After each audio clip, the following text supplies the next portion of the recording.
Oh, what a day! What a lovely day!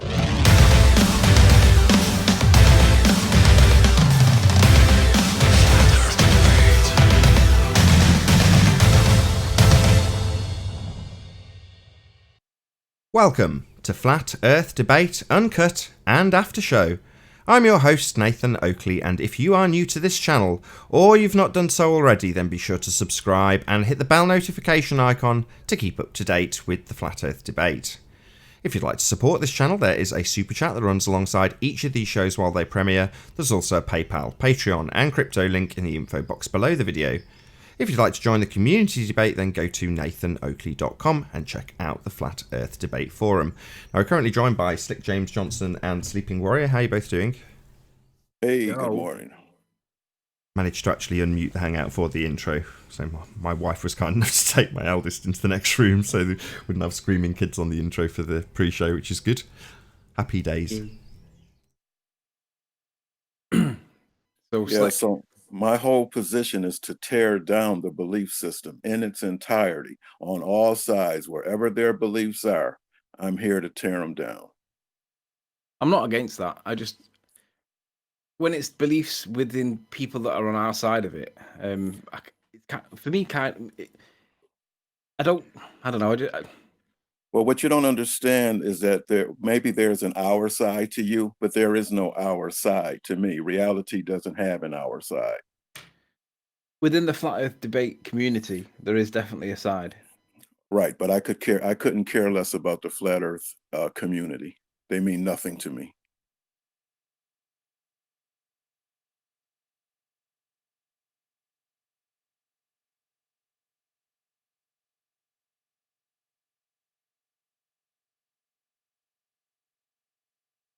Beliefs divide, period. And it's the whole belief system is set up on a heads they win, tails you lose. So that's what it is. It doesn't matter what side you're on, you lose either way. So that's the deal with beliefs. I don't know if you're still there or what happened to we're the both sound. listening to you. Anthony and I were having this conversation earlier on today, and I said that while I don't agree with you fully because your extreme position isn't the same as mine, I agree with the sentiment in regards to what you've just said, which is to say that up until Flat Earth, there was tons of beliefs I held. I just wasn't even aware of them. So at some stage, I was on a similar path to you, Slick. In other words, the way I think I phrased it at the time was, we've got to throw everything out, all of it. It's all potential nonsense unless it's been confirmed. And that road is a similar, not the same, path to yours. Well, while I can appreciate it, I'm not going to argue with your stance because I understand it, and that's your bag, right? That's your whole point. That's your bag. Good for you.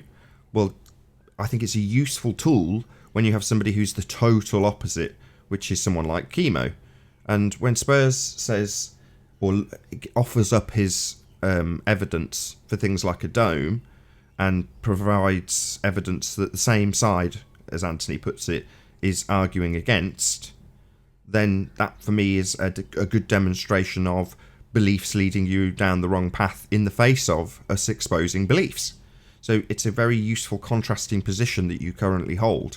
And for all the vitriol and ridicule you receive over it, I've said this in the comments and I've said this to people personally, no, I'll support him because I actually agree with him in many instances, and I do.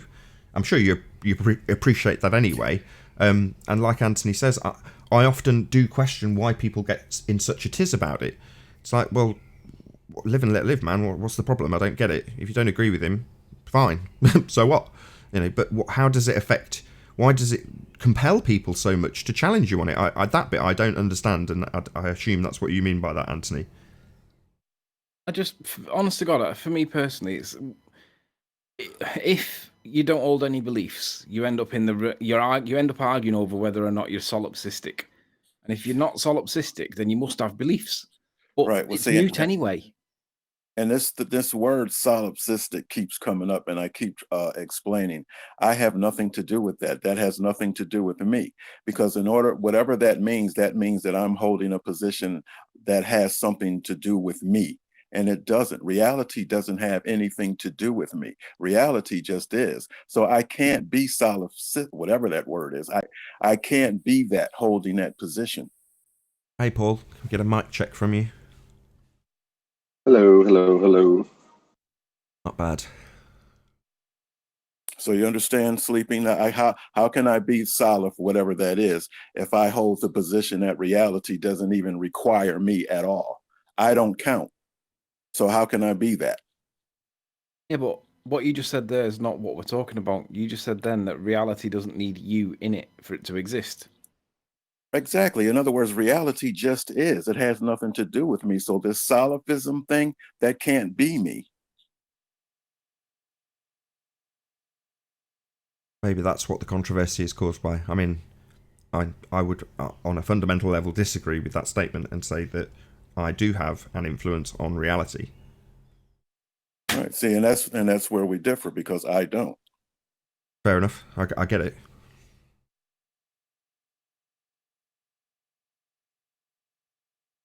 See, like I said, I take the same position as any animal. If you want to understand how I think, just think of how any animal thinks. It's the same way. The only thing that's different between me and an animal is that I have the ability to think, but I just don't let that get in the way.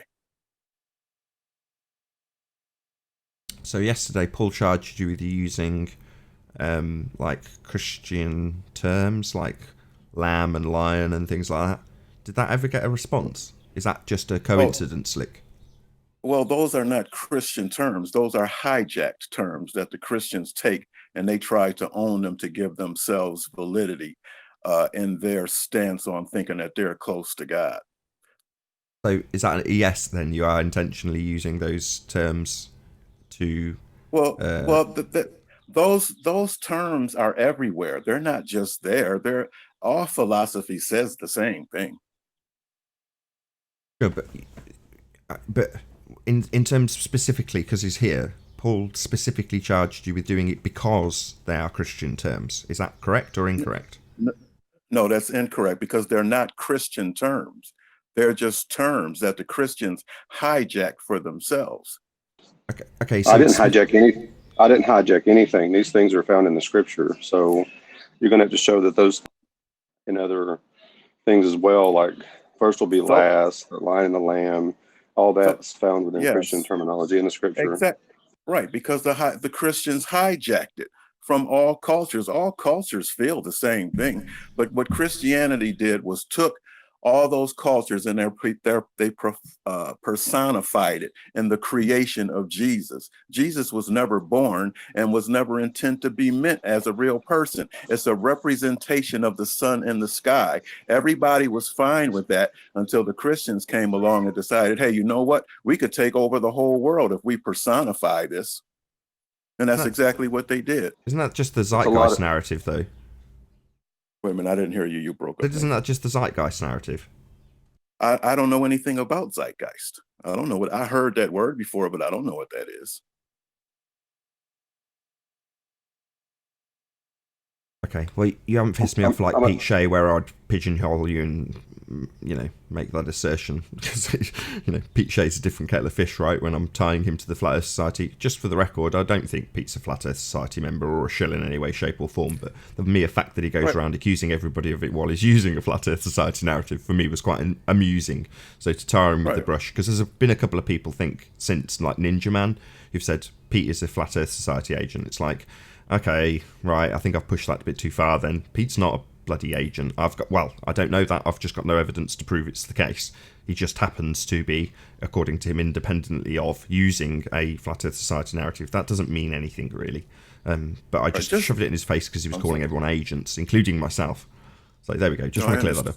I understand. But just think about the concept of Jesus. All the concept of Jesus is everything that the sun in the sky does. See, it's the sun's reflection that walks on water, not a man, not a person that ever existed. See, that's what they do. They create these things that's impossible to prove. Then they say that there's validity in history behind it because they're people that witnessed it. What witnesses? What witnesses can anybody come up with that's credible from 2,000 years ago and just declare that they're credible? That's just a bunch of crap.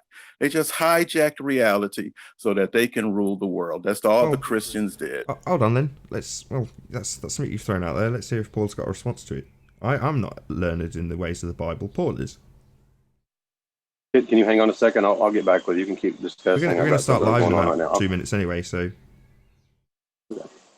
Yeah, just give me a few minutes. Yeah, no worries. Yeah, but that's basically all that's happened.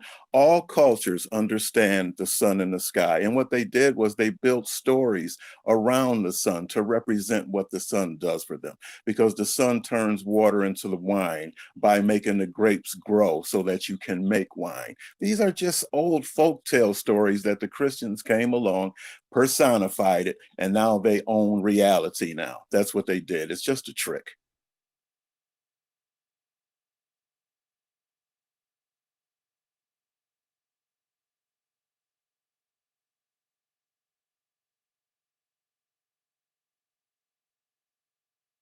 Right, yeah, about 60 seconds and we'll start. Just finish sharing the show.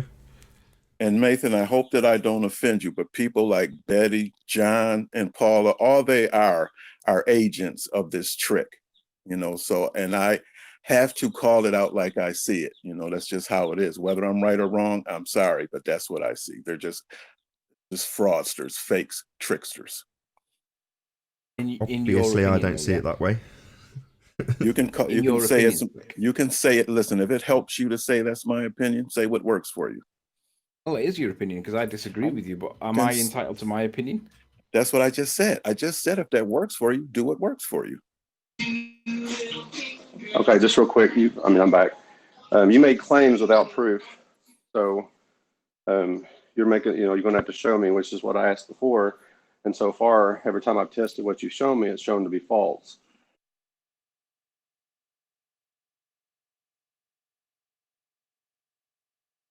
Oh, what a day! What a lovely day!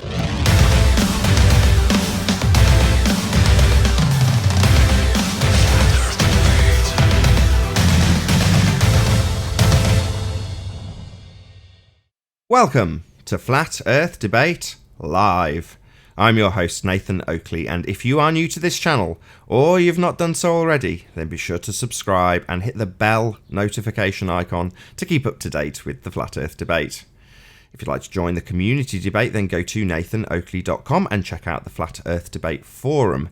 If you'd like to support this channel, there is a super chat that runs alongside each of these shows while they are live, and there's also a PayPal, Patreon, and crypto link in the info box below the video. Most importantly, if you would like to join the discussion right here, right now, simply mute the page you are currently watching, then click the link in the info box below this video to join the panel and express your views on the shape of the Earth. If you do join, please don't swear. If you do, you'll be ejected, and if you are, please don't try to rejoin the stream using sock accounts. You'll be warmly welcome back on the next stream. Please also share the show on social media. Sharing the show obviously increases the live audience, but this in turn increases the chances of a more diverse panel. So please share the show. And one last time, if you're new to the channel or you've not done so already, then be sure to subscribe and hit the bell notification icon to keep up to date with the Flat Earth Debate. Now we are joined by Paul, Slick James Johnson, and Sleeping Warrior. Very good to have you all. Yo. Good morning. Hello. Good morning. Hello. Any signs of Earth curvature, gentlemen? That's not Nope. my experience. It's just a belief, like all beliefs, useless. Paul? Nope, not yet. Any signs of Earth-based axial rotation? Another useless belief. No. Any scientific evidence of gravity? A big useless belief, one of the biggest. No, there's definitely no scientific use for evidence for gravity. I would like to make a quick presentation on this point, if I may. Sure, go ahead. Can you hear the typing in the background, or is it okay? I can't hear a great deal of typing in the background. I've got you leveled up beautifully, though. All right, so let me just screen share. Now, this is going to be important because I'm going to make this point at the start of the next show as well. This is really important. The other day, I released a video, and it was about how heliocentrists abhor scientific method. They do not like scientific method, and they will swerve it at all costs. And what I'm going to do now is play a small segment from this video that you can see on my channel. And it's basically Jeremy, Gem Panda, admitting that science cannot prove the shape of the Earth. Now, if what Jeremy says is true... Okay, bear with me. Bear with me. So, hi, Mac. How you doing? Hey, Nathan, you okay? I'm very well indeed. Shout out to Agent Dubsky for the super chat. Thank you very much indeed for your support. You're still presenting, Anthony, if you want to just start that statement again, because you were right at the beginning. So if what Jeremy is about to say is true, it means that for all the times that the ballers have said words to the effect of all of the science for the last 2,000 years has proven ball, it would mean that that is not true. But let's hear what Jeremy says. Hopefully it's on this one. Part of it is experiment. Anthony would agree. I know we're talking about Coriolis at the moment, but Anthony would agree, I think, that the shape of the Earth is not a question that can be settled by the scientific method, although Yes. he'd like... Now, if the Earth is not something that can be settled by scientific method, then it does satisfy the definition for pseudoscience, because unless it satisfies scientific method, then it is pseudoscience.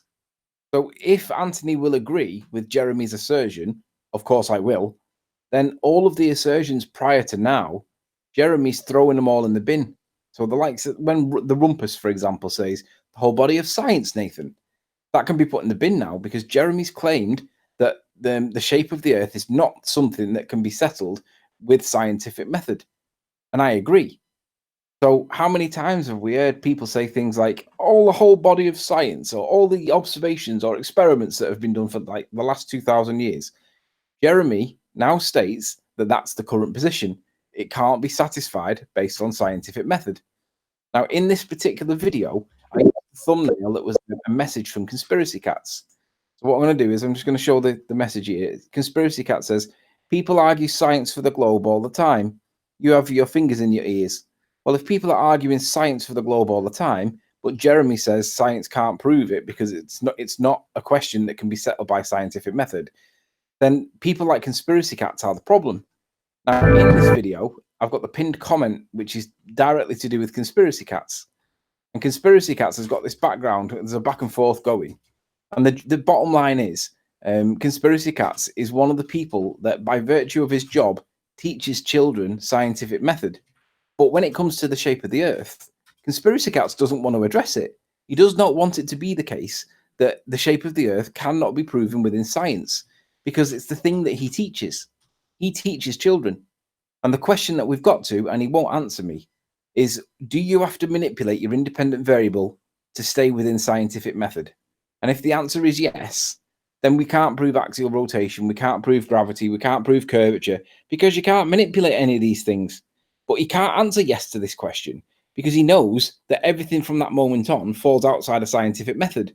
So I've now got a message for him. He says that all my questions have been answered many times over, and I've said all but one. It's literally a yes or no. Do you have to manipulate the independent variable to prove cause in a scientific experiment? Yes or no? And then look what he's put. No, you do not have to manipulate the shape of an object so he's not answered the question I asked him. I asked him, do you have to manipulate the independent variable to prove the cause in a scientific experiment? But he's answered me a different question. He's answered me a totally different question. Tell me, why do I have to manipulate the shape of a block of wood to determine its shape?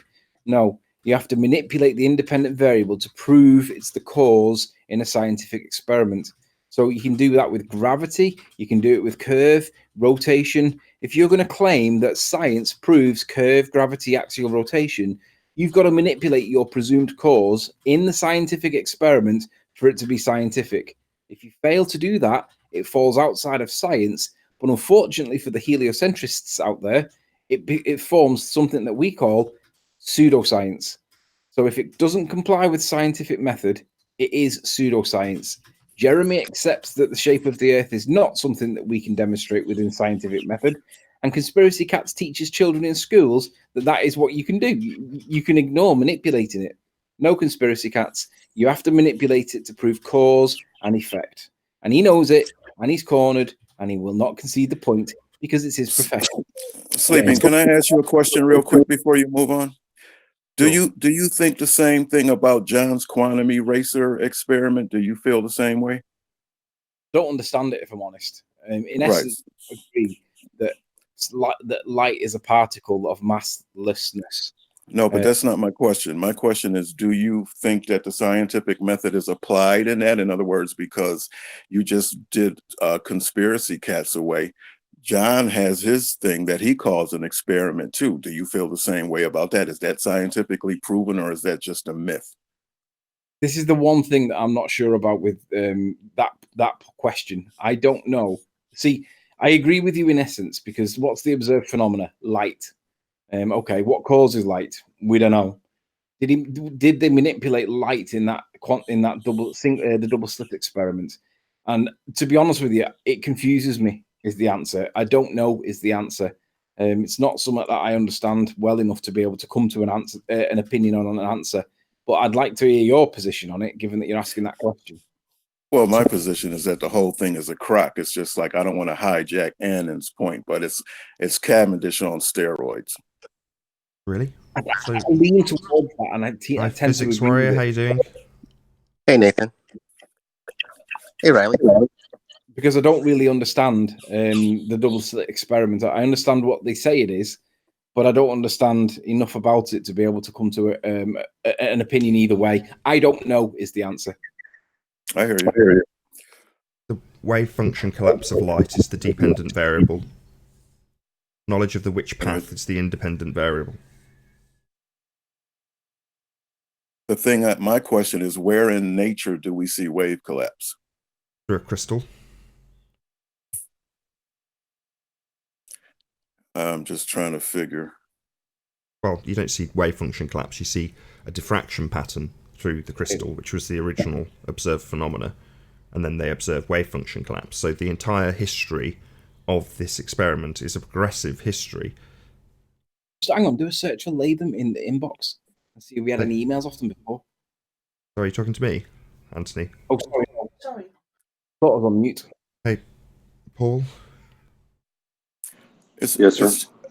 I think the thing that I'm having with is that they do the same thing with gravity. You know, they make a claim and then they say all of these things and nobody can ever really grab it or hold it. That's the same thing with this double slit thing. It's not something that the everyday person can ever get a hold of, and you can only believe it. That's just like Cavendish. You can only believe it or not. Well, no. Those are your two options. You can experience wave function collapse. There's a link in the video below this video to a double slit experiment. I'm sorry. I'm just saying, while I can appreciate that you're saying, well, it's difficult to see in nature, it is absolutely a natural phenomena. However, because it hasn't come from somebody literally going out into nature and standing over a crystal and watching the diffraction pattern and puzzling over that specifically, well, no, it's come from a long progression of other scientific experiments. But it is based on a natural phenomena. That is a natural phenomena. You can experience that in nature. Wave function collapse, that does happen.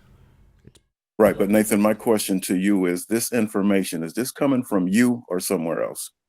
I have not done the double slit experiment. I have not done the delayed choice quantum eraser experiment. So in that respect, I am taking it on the information I've received. Yes, you can have me over a barrel on that all day long. No, I've not done it. Okay, that's all I wanted to know. Fair enough, and I can see your criticism and I accept it. However, it does have a very valid dependent variable and an independent variable. The double slit quantum eraser or the most recent Ballbusters, number 7, for more information. It's just that I watched the after show and I never heard so much doublespeak in one time that I can remember. It was just doublespeak after doublespeak led by Paula. You know, she reminded me of Tim Osmond, because Tim Osmond asked a question one time, well, what kind of evidence would you accept? And then when the guy in chat asked her the question, she said the same thing. Well, what kind of evidence would you accept? See, that's that same doublespeak that Globers use. think, again, without getting you annoyed because I'm defending somebody that's not here, the reason for that phraseology is because the standard of evidence laid down in history is very different to in science. So she's just trying to qualify what terms people are expecting of her. Because if you start out the conversation, they're expecting you to provide valid scientific evidence for a miracle, then she's not going to achieve that standard. That's why she's asking, in my opinion. I could be wrong. No, I understand, but the point that I'm making is that making claims like that you can't back up, and then trying to say that they're true because there's this person that's outside of nature that nobody can verify, that's just heliocentrist on steroids. It's just the opposite side of the same coin of nonsense. That's all I'm saying. People may agree with it or not, but that's the only point that I'm making. Is laser light or gas? Say again, physics? Is laser light or gas? Is Blazer Mike what? Or gas? Because what we're doing is if we're actually using this double slit experiment, we're actually identifying, I believe, the photons as the independent variable, and then the cause of it is actually the light. So that's where I'm actually kind of query on that part alone, because we are actually we're actually describing it into the maths now. So I think there's some kind of presuppositions to this method where quantum is describing this double slit. So I'm kind of lost at that part. So I double slit. Photons are not the independent variable. Light is not the dependent variable. The dependent variable is wave function collapse. The independent variable is knowledge of the witch path.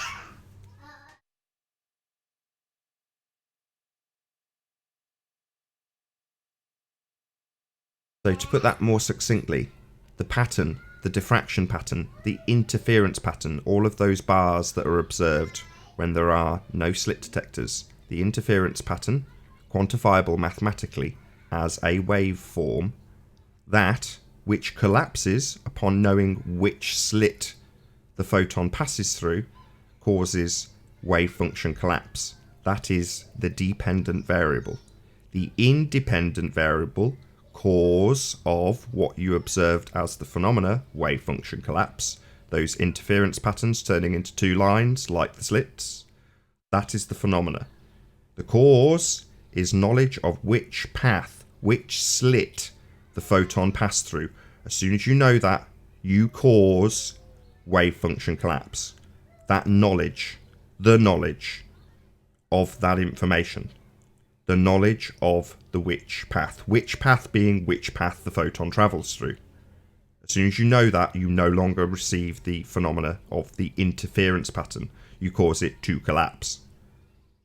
Cause and effect established through systematic experimentation, driving forth technology we use at this very moment. My question would be, knowledge of the creator or perceived knowledge of the creator has been around way longer than quantum mechanics. So how is it that they had an idea of a creator without quantum mechanics long ago? That I can't speak to. It doesn't. It's not. Again, it's a creator isn't part of the independent variable. It's the understanding that you must have a knower, because in order to have information in the first instance, you must have a knower.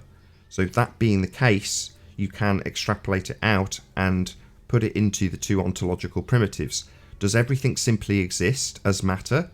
Well, if you can't even have information without having a knower, that would be a no to that question. The knower, the knowledge, comes first. So matter cannot simply exist. That's not possible. Right, and I see what you're saying, but if you make only two examples to draw from, well, then naturally I can see how that works. But what if there are three and the third one isn't mentioned? See, now we have a problem. Okay, whenever I hear this argument, it always ends up with an infinite regress fallacy being given as the third example. No, I'm not talking about, I'm talking about the always now, because it's always now. Okay.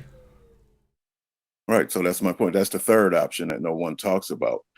They're talking about, you said there's two, whatever that word is, I can't pronounce it. Two Ontological ontological primitives. Yeah.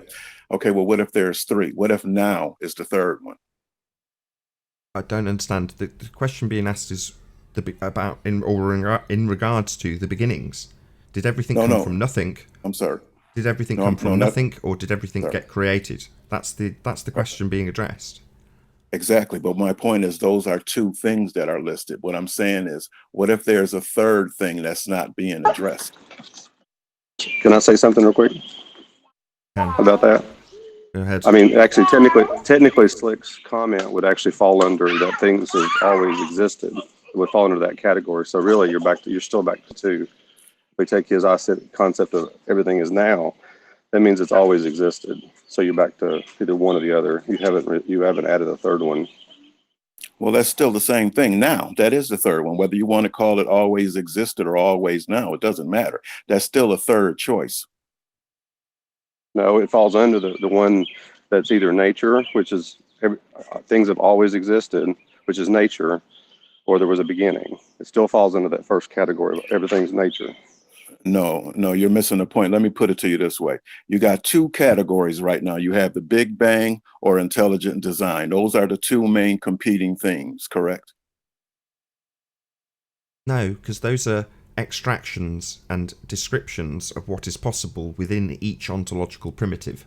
So there are infinite numbers that attach to those two ontological primitives. So for example, if you could say, well, aliens created it all, but in so doing, you are saying everything has been created, albeit by aliens. In other words, it fits into category 2. Not everything from nothing, but everything being created by aliens. But there's an infinite number of examples you can attribute to each of those two ontological primitives. But there's still only two. Let me try it this way. In other words, the two competing things right now had a beginning. The Big Bang had a beginning, and so did intelligent design, correct? Oh, man, I don't know how to answer this. This is definitely not my forte. Well, sure, well, I can probably try to answer that. Well, here, you don't have to answer it. I'll just state it. They do. They both have a beginning. But the third option is always now, which never had a beginning. That's not discussed. Well, the problem is, Slick, even let's say the universe, say the Big Bang. Let's put that into play for a second. You have to have something prior to the Big Bang.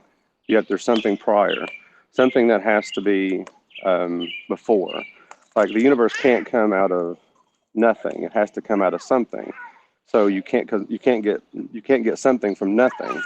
So you're still back to either it's all nature that's driving it, or there's a conscious being that chose to bring things into existence. You've only still have those two things. So no matter nature or nurture, you're still down to those two options. And even your concept still plays into that, because if there's a past, that means there's things in the past that have occurred. There's things that have, like every action, every effect has a cause. So you can't have an infinite regress. There has to be an initial cause. And then the concept that initial cause has to be someone that can make a choice to create. Right. But all that word salad that you just said has nothing to do with what I'm talking about. We're talking about things having a beginning. Existence, as far as these principles you're talking about, had a beginning. Like the Big Bang had a beginning. In other words, there's time involved. Same thing with intelligent design. It had a beginning. Now, that's what I'm talking about, just beginning. I don't need all the word salad. Okay, well, in that regard, Slick, that's something I can speak to, which is to say that if you're to assert that you've got to have a beginning and everything is to be in existence always, or the now, as you put it, well, that would be a violation of a law of nature. In other words, the stuff has just popped into existence. So if within that second ontological primitive, you're bound by the laws of nature. Hey, King, how you doing? Can you hear us? Hello? Can't hear you, my friend. Yes, hello. Hello, how you doing? Very good to have you. Hello? Hello. Hello? Hello. Good to have you. The only thing that I'm trying to establish is that, did these things have a beginning? Does time have a beginning, or has it always been? Maybe we I'm can't missing answer that. something. We can't answer that. We can only come up with these two options. Okay. That's the point. In the okay. But now for the Christians, they have a Bible that says "in the beginning." Now, what does that mean? At the start. Okay, so at the start. So that means that at some point something started.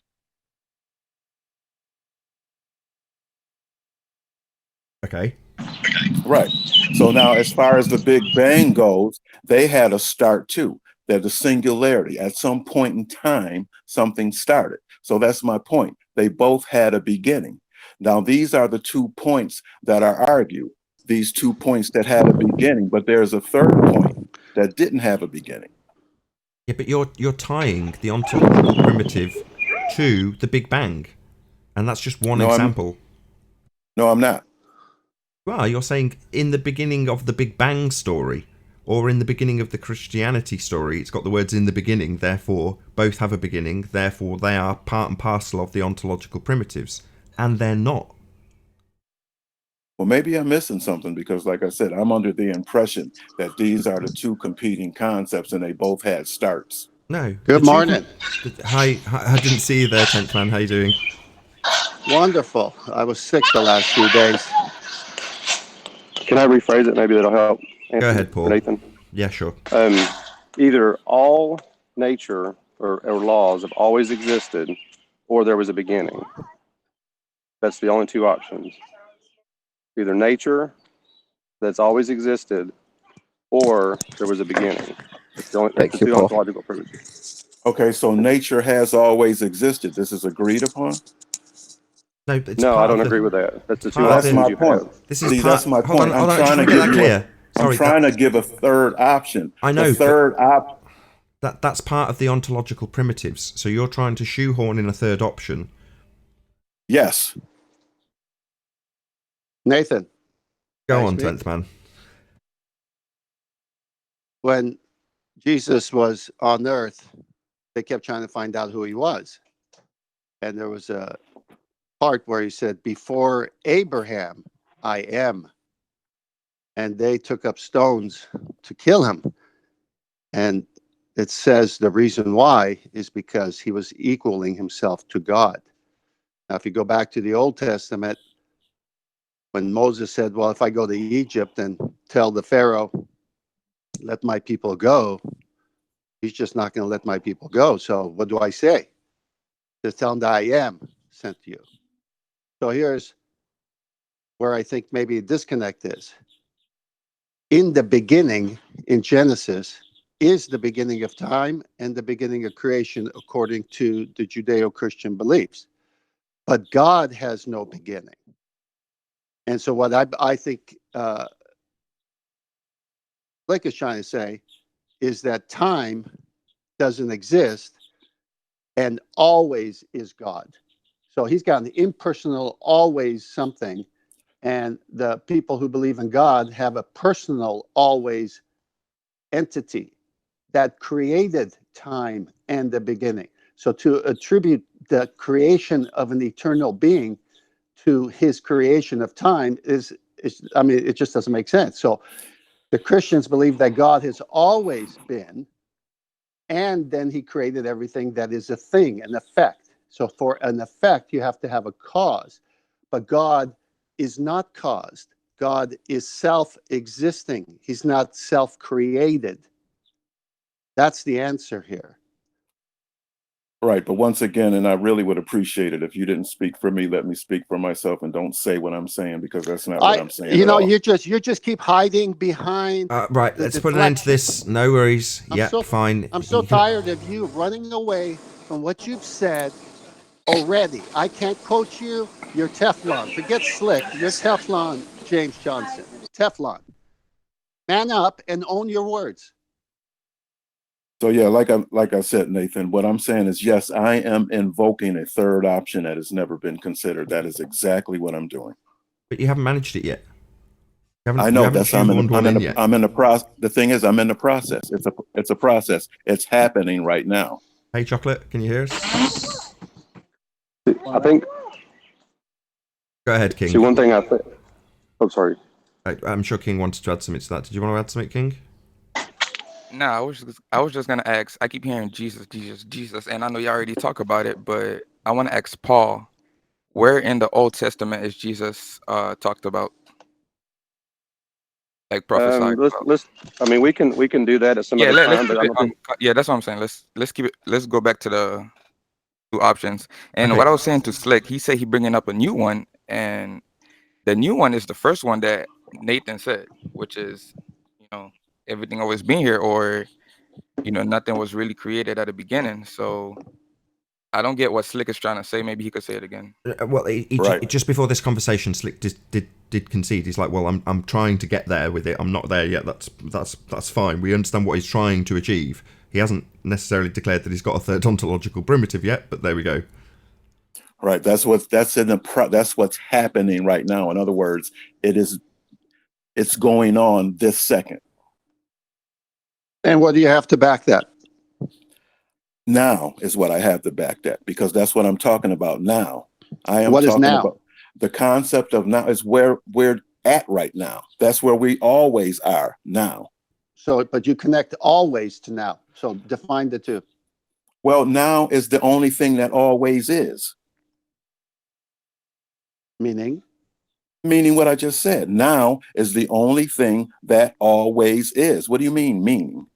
Well, yesterday is not now, because yesterday doesn't reappear like now is appearing, and I could attest to it because I was here yesterday. So what are you trying to say?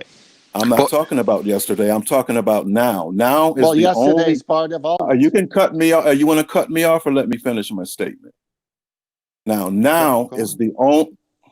Now is the only thing that always is. Yesterday was yesterday. Tomorrow is tomorrow. Now is always. Well, that was a second ago. Now we're a second ahead. So what is now compared to a second ago? Hold on. Now. We're arguing about the conceptual medium of time. Well, it's a concept. So do we have to have this argument? Well, it's I just don't. that now. It's just that now is not a Seems like it for concept now. of time at all. Now is reality. Sorry, go on, physics. It seems like it for now with these guys. No, because if always was now, he'd still be a baby, but then you got to describe how he was a baby. I mean, there's time. He doesn't want to accept time. He says, and I will quote him because he says it, it's on the Ebon Kim recording. There is no time and space. There's just consciousness. There's no physicality. He's fighting for a flat earth when he doesn't even believe in matter. This guy needs help. Really, like I said, and I'm going to say this for the last time, all the Please. 10th man is doing right now is taking me and Ebon's conversation and taking it out of context. No, let's listen. I'm not Let's listen. finished. I'm not finished. You never are finished. Now, what people like that do, fakes, that's what they do. They take things see. out of context. 10th man, you're just another fake like the rest of your religious Oh, shut counterparts. up, Slick. Oh, God, We'll see. hold You on. said I Right, was a snake. let's get and some I control. Said, let's Sorry, play the 10th man, I'm going to have recording to cut and you find out off. who the You're just snake in the is. firing line. I'm sorry. So, hey, Arwin, how are you said- doing? Good to have you. Hello. Shout out to Julio for the Nathan. super chat. Thank you very much Nathan. indeed for your support. Hopefully, we can keep this on the rails. It was going quite well until Arwin joined. Nathan, the challenge went out last week. He called me a snake, Paul a Hey, snake. can you guys hear me? Yes, we And hear then you, I Slick. said, Slick, sorry, chocolate. Well, why don't All good, all I good. said, let's play the recording and see who the snake is. That Ebon came at 108 views. It went to 161 views. So at least over 50 people saw it. Let's play the recording. The segments I have said. Someone pull it up. I'll tell you where to go, and Slick Ooh, will this say should be it, and good. then he can find out if I'm the snake or he's the snake. But what you will be doing when you do that is taking Quoting what I you. said. Quoting Hold you. on. Can I finish or are you scared No. to let me talk? You're No, I'm scared, not aren't you? scared. No, Well, then I'm let not me scared. Let's speak. play the Then let me recording. make my statement. Go Now, ahead. what my statement is that when you do these little time stamps, you're leaving out the part that I said before that. See, what I said before these time stamps establishes what I'm saying at the time stamps. So if you leave those out, that's just a snake move to take out of context what I'm saying. And that's what snakes do. Okay, What? so What? Wait, play, hang on, hold hang on, on, hold on, hang on. Tenthman, Well, hold on, he addressed it to hold me. on. Hold He on, Just addressed play come the it to on. part me. before that. He Tenth man, addressed it just to let me. tenth man and He Slick have this out. addressed it to Hold me. on, hold on. Just let He tenth addressed man it and to Slick me. have this out. What So timestamps? Dude, It's always now. What timestamps? It's always now. It's not a but timestamp in your world. Tenthman, you It's can solve it always now. very easily. You just play the part slightly before that as well, so you do have the full context. Well, Yeah, I mean, play. in our Very world, easy. Play it right now. that's what Play we it. do. hold Well, on, play hold it. on, Let's play it. hold on. Let's get some context. What is the actual specifics of the timestamp that's being disputed, tenth man? Well, when we are going round and round, because Slick keeps saying things that just don't jive, then we're trying to figure out what he means. And then when I went to that interview, I listened to it 3 times. So I've got over 6 hours of Slick talking. And I said, wow, this opens up a whole new world because he's telling me where his beliefs are based in. So I can, better understand, better debate him, etc. Okay, So right. then when he said that I'm misquoting him, I said, okay, I'll go listen the 3rd time. And I made the Sure, I've heard all timestamps in this. his own words. Sorry, tenth man. Sorry to interrupt you. Right, I've heard all this. So doesn't Okay, jive. well- Be more specific. Okay, well, in the timestamps, he says things that he says now are taken out of context. Well, my question is, if he said it, how am I taking it out of context? Sure. If, like Arwen said, I'm you can go before, you can go I'm just after. getting. He said. Just give me some meat. What Oh, well, thank specifically you. has he Well, said great. that's Like wrong? at the hour 22, 39-second mark, this physical world that you see, this is quoting Slick, this physical world that you see is not there. It's only there because it's programmed to be there. Once you become fully mental, the physical will disappear. Full consciousness, there will be no more physical. So he doesn't believe in matter. He doesn't believe in the physical world. And he keeps going on. And again, I can go. I've got the 122, 123, 124, 125, 126, 127, all the way until the 132, where Ebon is saying he just wants to change the world. This is the 132 mark, 1 hour, 32-minute mark.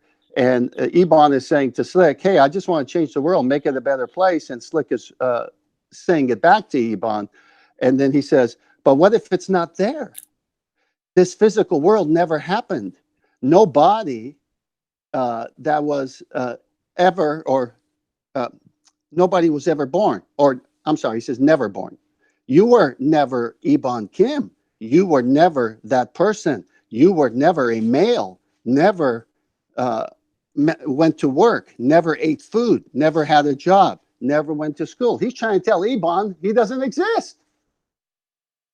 Now, can I Total reply to that? solipsistic Yes, reverse. Can I yes. Hold on, reply to Owen. that, Sorry. Nathan? Yes, please, Slick. Okay. Now, what he's doing is he's taking everything that I said totally out of context, 100%, because what I am saying, and I can try to summarize it for you. And the concept of now, yesterday does not exist, and neither does tomorrow. So whatever happened yesterday didn't happen in the now. That's what I'm saying. What he's trying to do is twist my words. That's all.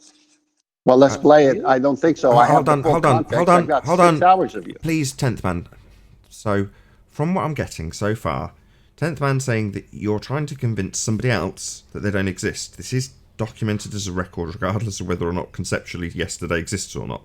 This is documented. Now, you're saying he's taking you out of context because the time that happened yesterday doesn't exist. We've only got now. That's disjointed. It's non sequitur, Slick. Well, like I said, you can take it any way you want, but that's my position.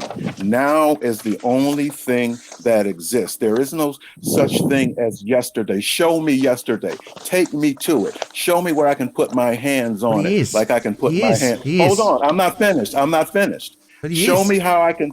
In other words, show me how it yesterday exists right now. I would like to see you do He that. is. He's got quotes. It's been. That's what I just Can said. I It's say been something? regardless of James, whether or not can you put your hands on conceptually. now? But Regardless it of all whether or not I get talked over during this statement, yesterday may not conceptually exist, but things get documented as a record. And in this instance, what 10th Man is saying is, I've got a record of what you've said, regardless of your conceptual idea of yesterday. Right, but you do can you also look at understand? it another way, though. Do you understand the point that I'm making? When I say that yesterday and right now cannot exist together at the same time, do you understand that? Yes, I understand that point, but that's not Okay, the that's point. The all okay. Yeah, Hold Only on. through a that's a time linear non-sequitur. perspective. That's though. Non-sequitur. all- It's not the Nate- point that's being made to you, Slick. So while I might I agree know, with but that that's point, listen, it's Nathan. non The point sequitur. is that's my point. He's taken what I'm saying out of context. Yes, that's and what a I am non putting sequitur it- is. Hold Slick. on, let me Slick. finish. Yeah, that's what a non Okay, go sequitur ahead. is. You've decided to make this your point. Well, you're ignoring his, substituting yours, and saying, well, that's my point. Well, that would be a non sequitur.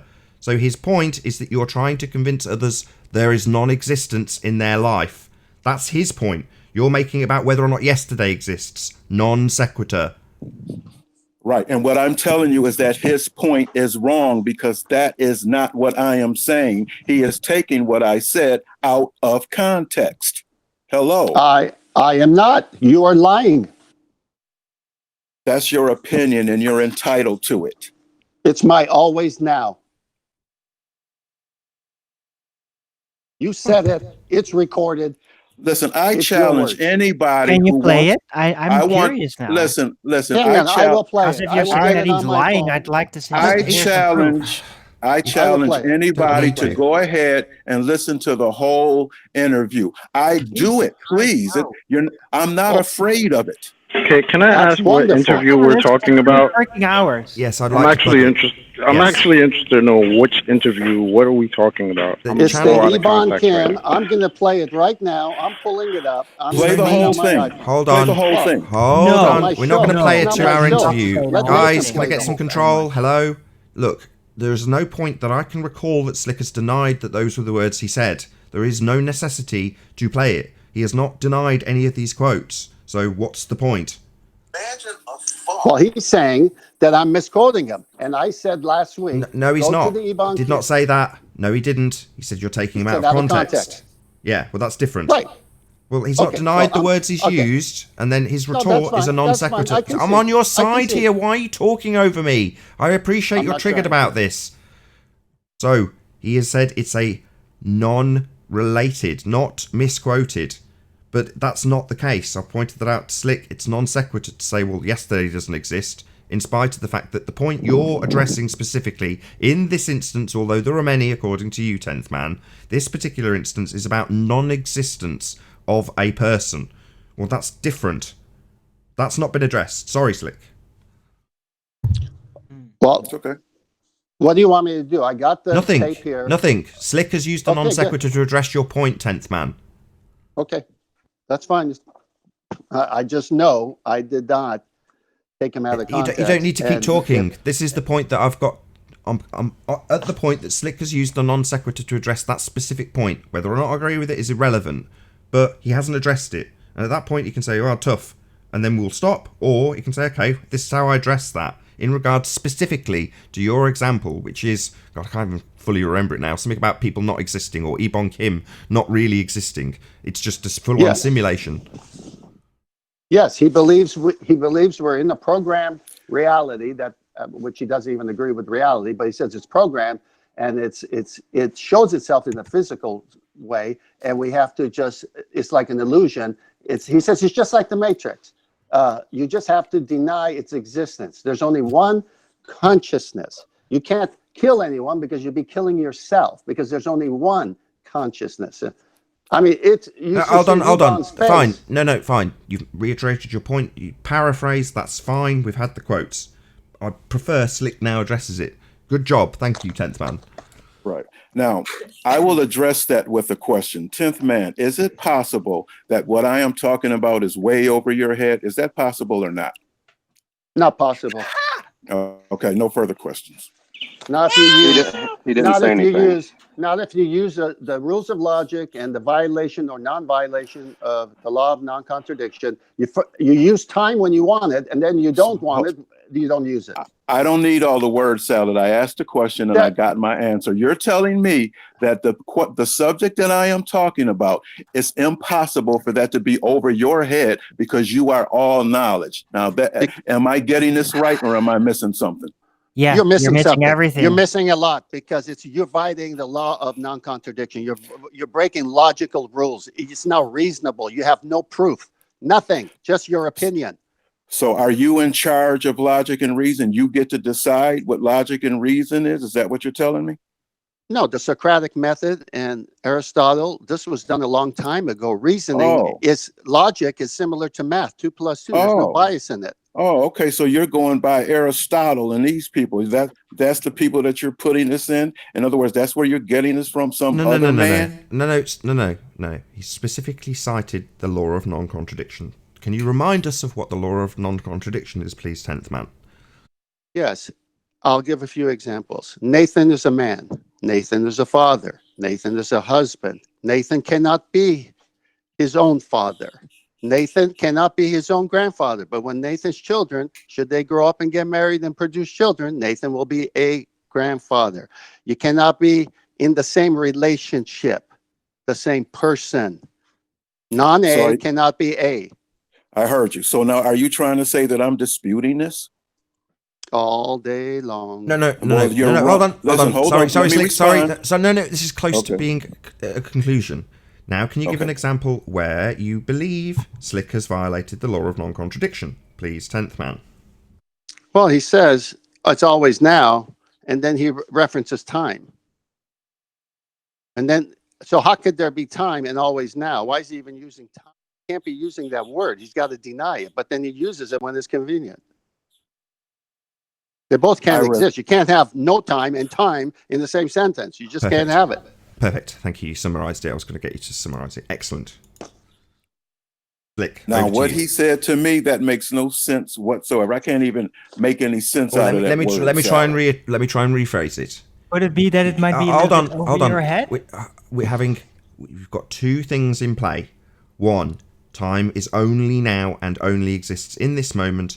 The other is that there is a reference to time because you can reference the past or I don't know if you mentioned the future, but certainly the past has been referenced from you. Therefore, you have a contradiction. You can't not have not yesterday and yesterday at the same time. That's a contradiction. Okay, well, maybe I'm not being clear, but let me see if I can clear it up for you. There are past experiences, okay, and then there's now. That's all that I am saying. Now is the thing that is. Yesterday is a memory. It's something that's held in the imagination. You may remember events from it yesterday, but those things are not happening at this moment in time. The only thing that's happening in this moment in time is what's happening now.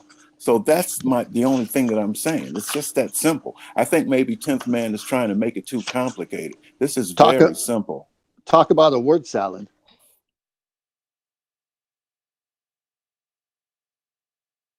Ex nihilo, nihilo fit. Out of nothing, nothing comes. You're trying to say always existed, but there was no antecedent. Here's a question. Do bird nests make birds or birds make bird nests? Well, without the analogy, so what you're saying is Slick does firmly fit into one of the ontological primitives rather than giving an example, correct? Yes. That's the point. I just don't want this to go on and on and on and on. Sure, that's fine because I'm ready to drop this myself. It's getting on my nerves. Sure. Okay. Just for conclusion's sake, then there is still only two ontological primitives. Thank you. No, there is a third one. Now I'll drop it.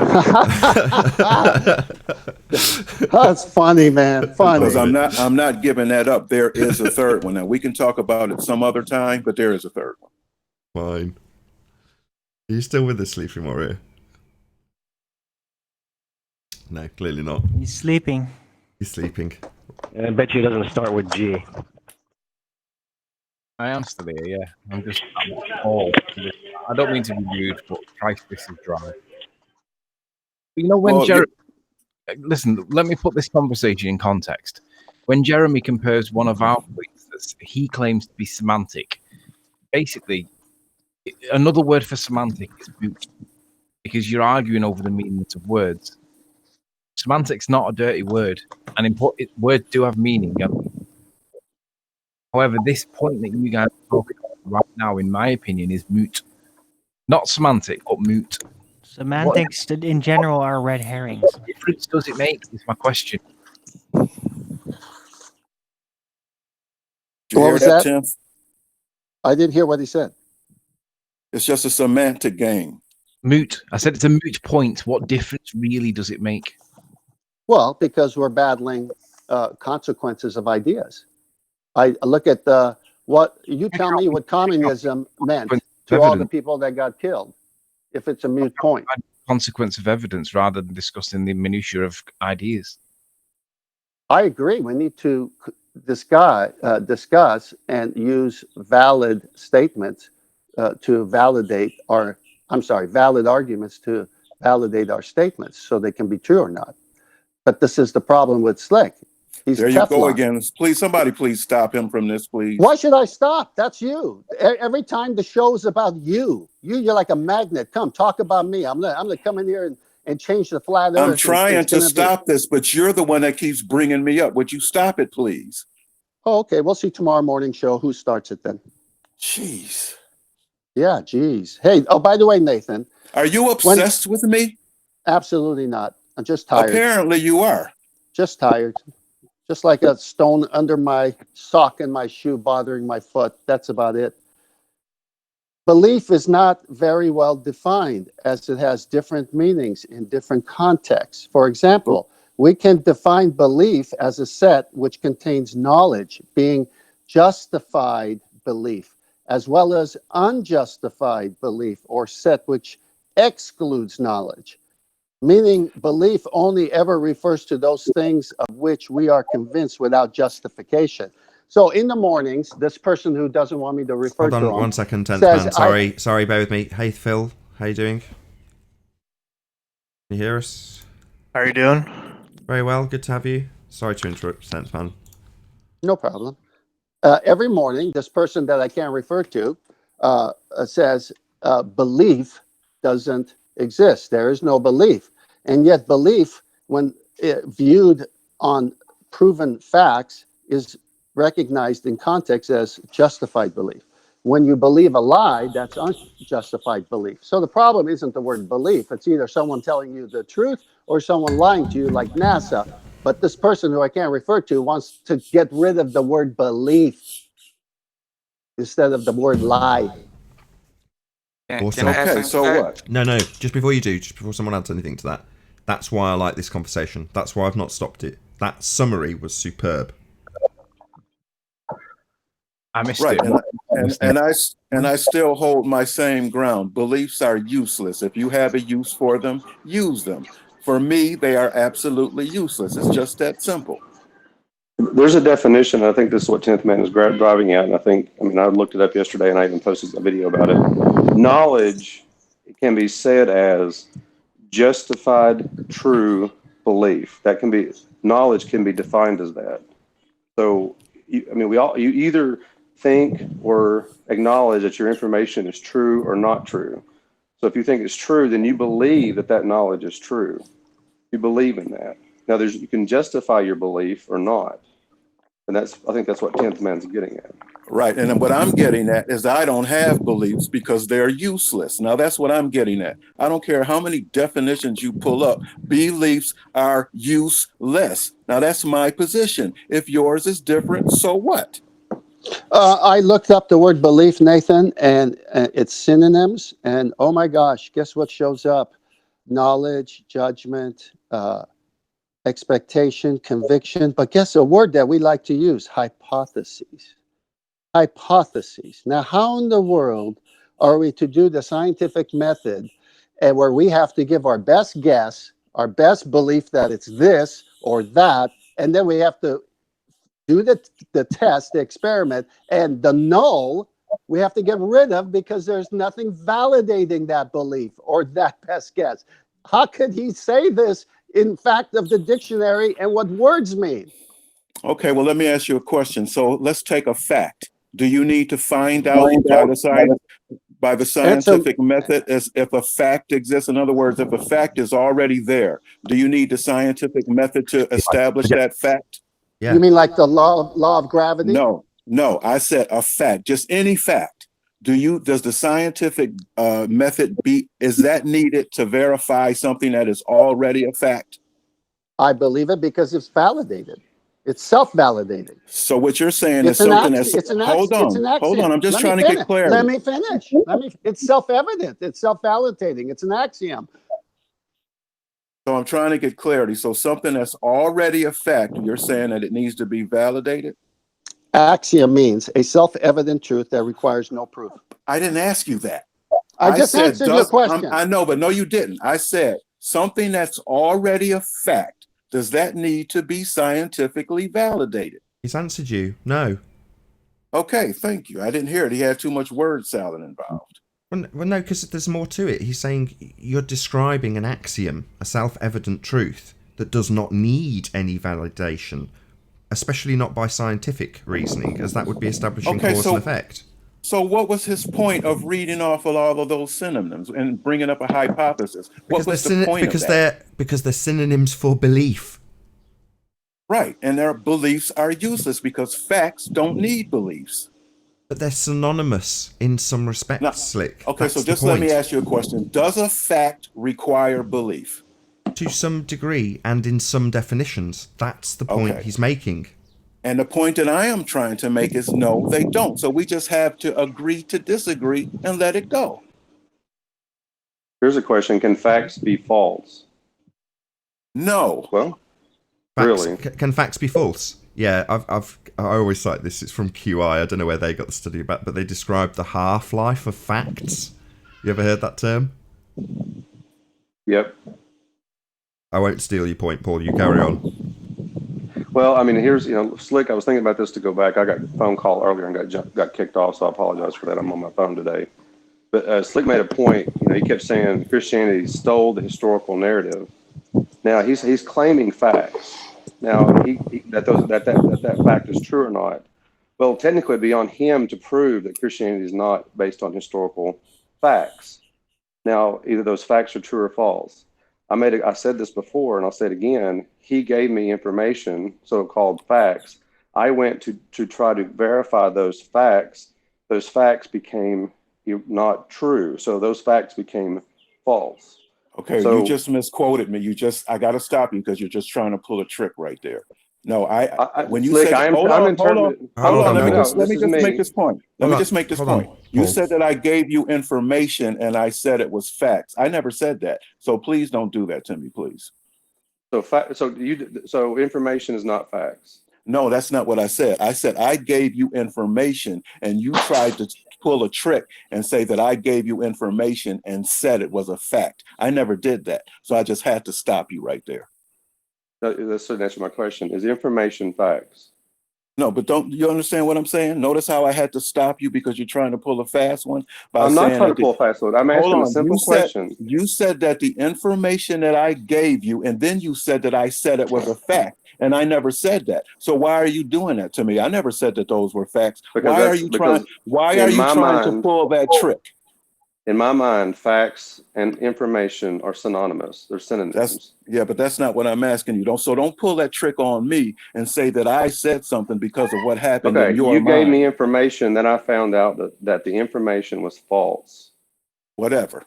Don't try to say that. Right. But don't try to say that I said it was a fact because I didn't. I said it was information. Now, if you found the information to be false, that's you. Who cares? Okay. Basically, my point is, if I can try to remember what my point was after this. Well, if you didn't try to lie and be so snaky, you wouldn't have lost your point. I'm not trying to be snaky. You are. When you tried to say that I said it was a fact, see, you put what was in your mind and you put it on me. Oh, wait, this is back to he said, and we're not getting any context. So yes, I appreciate that he's trying to put words in your mouth in that respect, and he's immediately changed his phraseology, but I don't have any context to this. So you're saying, I mean, is that an example, Paul, of a hypothetical example, because we both know you challenged me to go back to the beach and get this land, and when I went back to the beach, you won't acknowledge that I got. I think that's probably something that we'll hear on the second show. Hopefully so. I'm hoping with a little bit of luck we'll leave this philosophical conversation behind in the first show and we move across to the second show, but there will be a bit more discussion about this in the after show. So if you're watching this on Nathan Oakley channel, then stay tuned. As I say, there will be an after show to follow. However, if you're watching this on Nathan Oakley channel, then unfortunately this is where we bid you farewell. Massive thanks to all who hit the super chat, liked, commented, shared, subscribed if you've not done so already, and all that good stuff. If you need to keep yourself occupied after this live stream is over, then go to nathanoakley.com and check out the Flat Earth Debate Forum to keep up to date with the community debate. I've been Nathan Oakley, and I'll see you all in the next video. Oh, what a day! What a lovely day!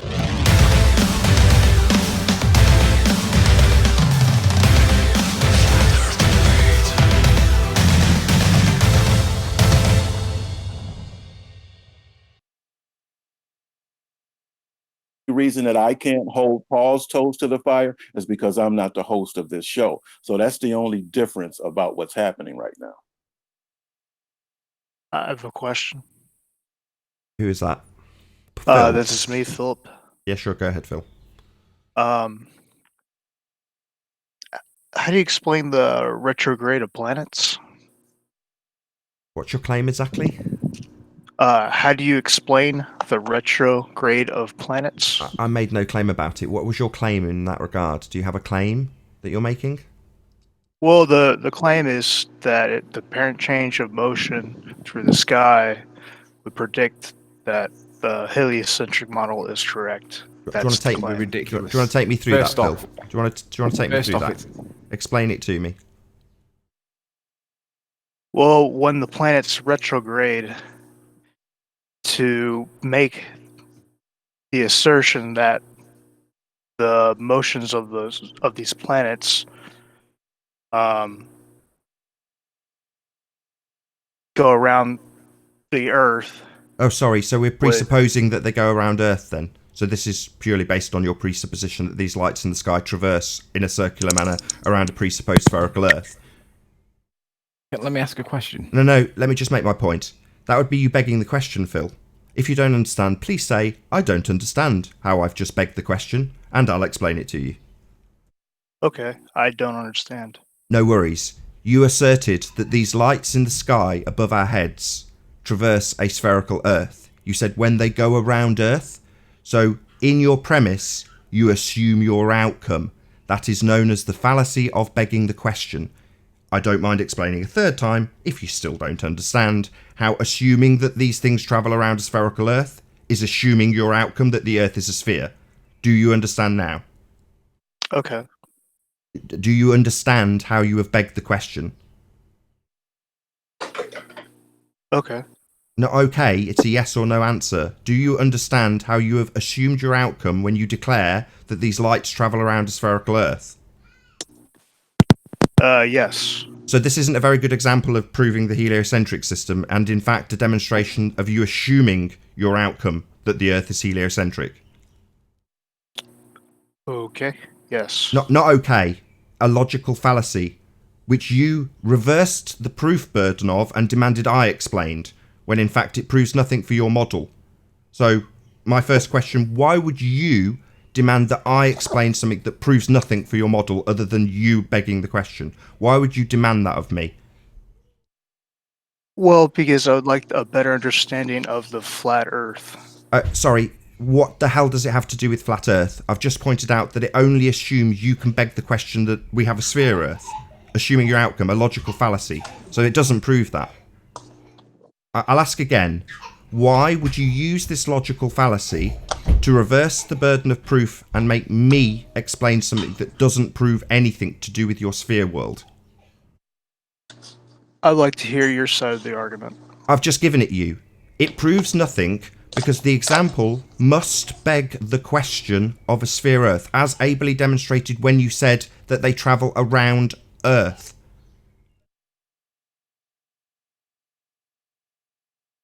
Okay. Why'd you keep saying okay? I've just literally ripped your shit argument to shreds.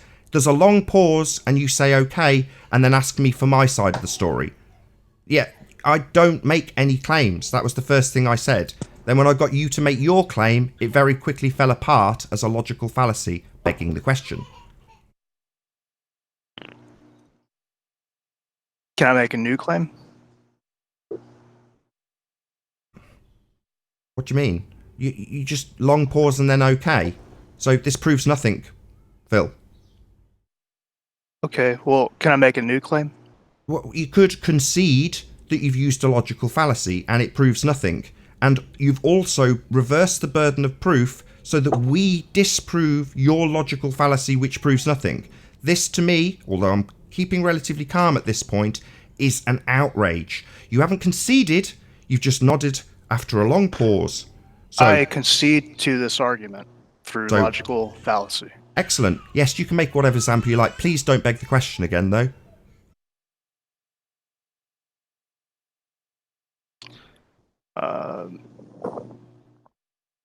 How do plate tectonics work on a flat Earth-based system? Again, I make no claims about tectonic plates.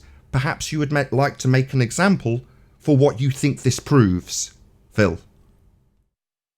Okay.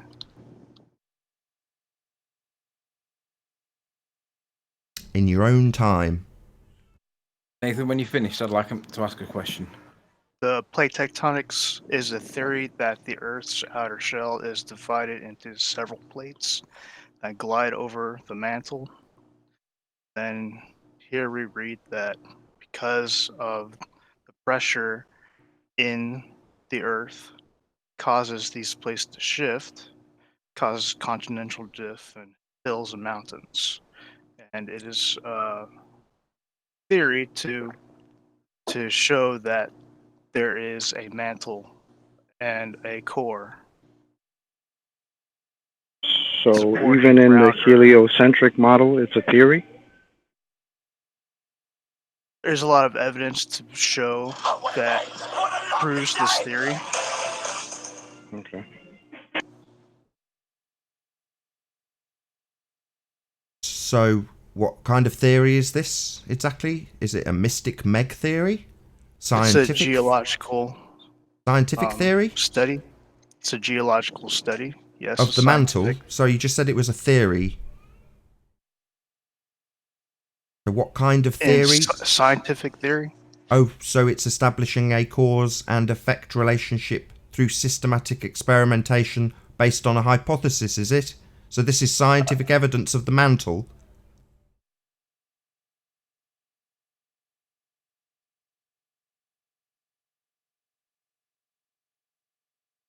So this would be scientific evidence of the mantle based on cause and effect reasoning, hypothesis-based systematic experimentation with an independent and dependent variable, control variables, a null hypothesis. That's what you think this is?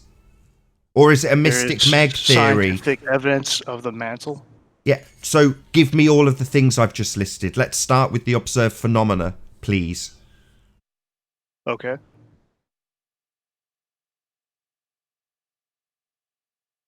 I'll say it a bit slower. The phenomena is earthquakes. You think you have the cause of earthquakes when you literally have only just said that word for the first time now. So we are establishing with science the cause of earthquakes. Volcanic activity as well. Yeah. So do you think that building. sphere Earth will be the cause of earthquakes? Yes. So if sphere Earth, then earthquakes is your hypothesis.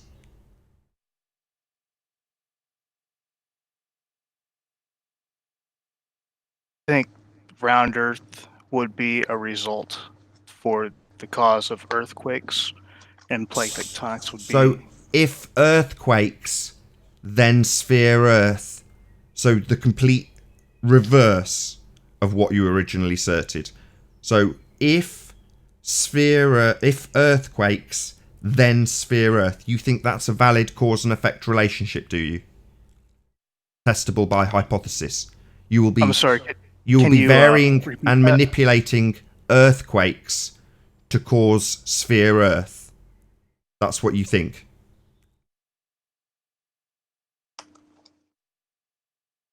I'll repeat it. You think you will be varying and manipulating earthquakes to cause sphere Earth. Yes. Show me where somebody has manipulated an earthquake and caused the observed phenomena of sphere Earth. Plate tectonics and their shifts. Did you not hear what I just said? Are you saying someone or something? You have just told us that you are trying to establish the cause of sphere Earth, and you have presumed the cause is earthquakes. This is quite literally nonsense, Phil. This is not scientific evidence of a sphere Earth.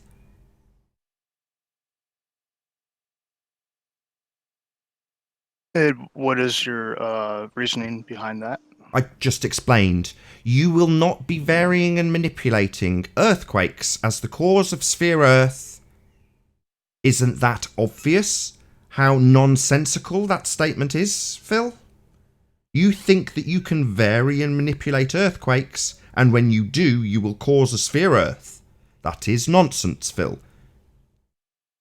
Do you think you're a bit out of your depth here, Phil? Just out of interest, how do you think you're getting on? Phil, how do you think you're getting on? Just out of interest. Online? Yeah, how do you think you're getting on with this discussion? I don't understand your question. Yeah, and with that, I will say a massive, huge, enormous thank you to all of the audience in the Nathan Oakley premiering stream for tuning in, smashing the super chat, liking, commenting, sharing, subscribing, and all that good stuff. If you need to keep yourself occupied after this premiering stream, then go to nathanoakley.com and check out the Flat Earth Debate Forum to keep up to date with the community debate. I've been Nathan Oakley, and I'll see you all in the next video. Oh, what a day! What a lovely day!